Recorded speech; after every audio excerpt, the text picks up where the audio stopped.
आप देख रहे हैं मीडिया पंच, देश का विश्वसनीय डिजिटल चैनल।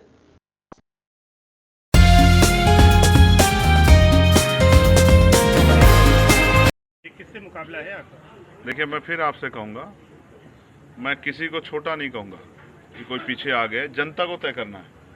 हमारा मुकाबला तो खुद से है। हम जितनी मेहनत करेंगे उतना ही समर्थन हमें मिलेगा। हमने बूथ कमेटियाँ तैयार की हैं, सेक्टर कमेटियाँ तैयार की हैं, गांव-गांव में जाके भाईचारा सम्मेलन किए हैं, लोगों को तैयार किया है। दलित पिछड़े वर्ग के लोगों में जो आज की हालात है वर्तमान में, जिस तरह से लगातार निजीकरण हो रहा है, जिस तरह से कटेंगे बटेंगे तमाम तरह के नारे देके मुख्य मुद्दों से जो है बुनियादी जरूरतों से लोगों का ध्यान हटाया जा रहा है। बेरोजगारी कमर तोड़ रही है। पढ़ा लिखा नौजवान, ये इलाहाबाद है, पढ़ा लिखा नौजवान जिसको देश की सेवा में हिस्सेदार होना चाहिए था, आज वो बेरोजगार होकर घूम रहा है और उसको आवाज उठाने पर लाठियों से उसका स्वागत किया जा रहा है। तो हमारा ये प्रयास है कि सभी को साथ लेकर चल के आजाद समाज पार्टी को ताकत दी जाए और भविष्य में ये जो अन्याय हो रहा है, चाहे बुलडोजर के जरिए हो, चाहे गोली मारकर हो, चाहे जुल्म करके हो, गरीबों की जमीन दबा के, ये सारे तरह के अन्याय को बंद करके ये भाईचारा ताकतवर बने उत्तर प्रदेश में, इसके लिए हम लोग अपना काम जिम्मेदार से कर रहे हैं। आपने कहा कि ये बहुजन की उर्वरा भूमि है, मायावती जी की पार्टी बहुजन समाज पार्टी भी लड़ रही है,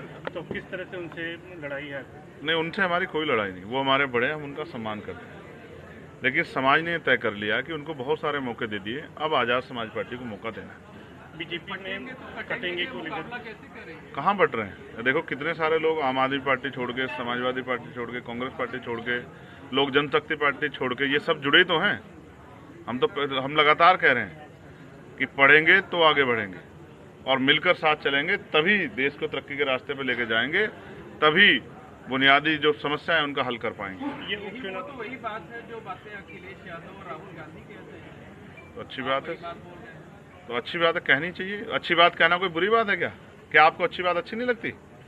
मैं समझता हूँ कि अच्छी बात सभी को अच्छी लगनी चाहिए। बुलडोजर कार्रवाई पे सुप्रीम कोर्ट का फैसला आया है, जुर्माना किस तरीके से? अब आप ये समझिए कि अगर न्यायपालिका नहीं होती तो सरकार जो है अपने सारे झूठ को, अपने सारे अपराधों को सही साबित कर देती, और कई जगह पे मीडिया का सहयोग भी उनको भरपूर मिलता है।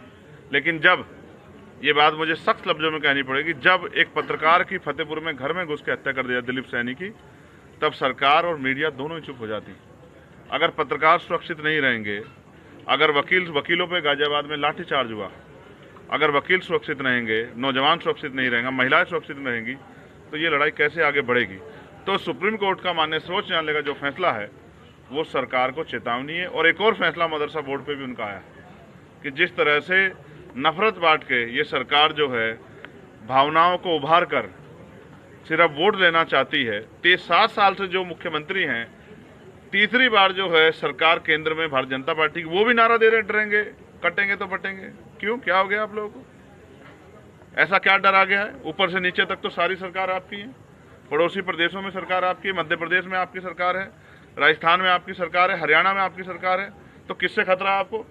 उनको सिर्फ ये भावना उबार के हिंदू मुसलमान करके अपनी वोट की राजनीति करनी है। उनको जनता की परेशानियों से कोई मतलब नहीं। अगर मतलब होते तो आप बताओ, 1,42,000 वैकेंसी टीचरों की जो खाली पड़ी है, 69 शिक्षक भर्ती में घोटाला हुआ था, अभी तक उन बच्चों को न्याय नहीं मिला है, और भी तमाम तरह की मुसीबतें, पुलिस की भर्ती में पेपर लीक हुए, और कोई ऐसी भर्ती नहीं जिसमें घोटाला ना हुआ हो। और ये सरकार अपने आप को लोकप्रिय सरकार बता के अपनी पीठ थपथाने काम करती है। ये झूठी सरकार है, निकम्मी सरकार है, और दलित पिछड़ों के दमन की सरकार है। जैसा मैंने एक दिन पहले कहा था कि दलितों की जान तो इतनी सस्ती है, इससे सस्ती तो दाल है, वैसे ही सामान्य दाल से सस्ती दलित की जान और मसूर की दाल सस्ती मुसलमान की जान इस उत्तर प्रदेश की सरकार में है। किसी को गोली मारो, किसी का घर उजाड़ो, किसी की जान ले लो, किसी की जमीन कब्जा लो, किसी को जेल में बंद कर दो, किसी का एनकाउंटर कर दो, किसी के घर बुलडोजर चला, कोई पूछने वाला उत्तर प्रदेश में नहीं।